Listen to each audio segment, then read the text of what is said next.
Hi, I'm Luke Taylor from Polymaker. We're here at the Shanghai Construction Group to take a look at the world's largest plastic 3D printer. The Shanghai Construction Group know a thing or two about building big. They're responsible for the Shanghai Tower, the second tallest building in the world, and also for boring the tunnels for the world's largest underground metro system here in Shanghai. This 3D printer has a total build volume of 24 meters by 4 meters wide by 1.5 meters high, which is a whopping 144 cubic meters with further room for expansion. By comparison, that's equivalent to 6,060 Ultimaker S5s, making this printer a serious piece of industrial kit. Behind me now, they're in the process of printing a pedestrian footbridge, which is the first print this printer will produce.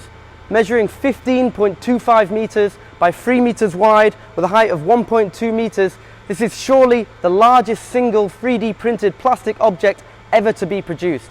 Weighing in at 5,800 kilograms, this bridge will be transported in one piece and dropped into its final location at a park in downtown Shanghai. This bridge will take 1 month to print before they switch from a plastic extrusion system to a CNC cutter, which will then mill the surface in preparation for painting to achieve the final look of the bridge. Scaling up 3D printing to this level has come along with many new problems which needed to be solved in order to make this project happen. Firstly, the construction of the printer itself is a marvel of engineering. Built by Coin Robotics, this bed consists of 16 18mm steel plates which have steel wedges driven underneath them, which is then welded into place. Heat retention is also a major factor to consider, as each layer takes over 1 hour to print. To solve this problem, they have built what can only be described as the largest heated chamber, which moves along with the printer. Inside, each layer is manned by technicians who monitor the printing process and move heated blankets along to keep the heat within the print. The material for the bridge is a glass-reinforced acrylonitrile styrene acrylate developed by Polymaker Industrial with 12.5% of glass fibers by weight. The function of the glass fiber is not only to improve the mechanical properties of the ASA, but also to help resist warping by reducing the coefficient of thermal expansion.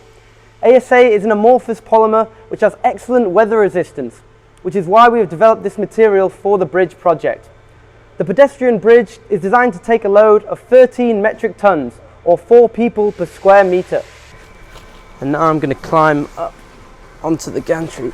It's the first time I've ever stood on top of a 3D printer.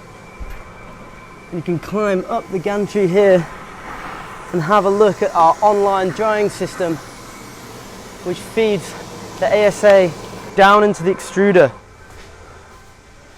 So here we have the 3D printed bridge.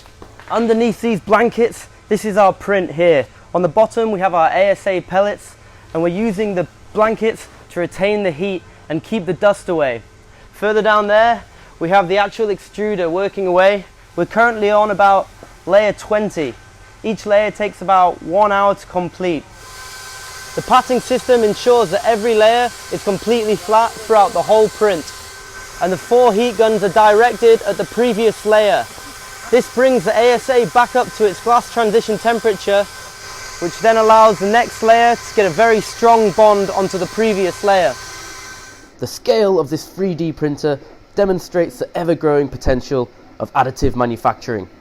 As new processes are trialled and developed, Polymaker will innovate new material solutions to drive growth in this industry. Stay tuned for more updates on the 3D printed bridge project.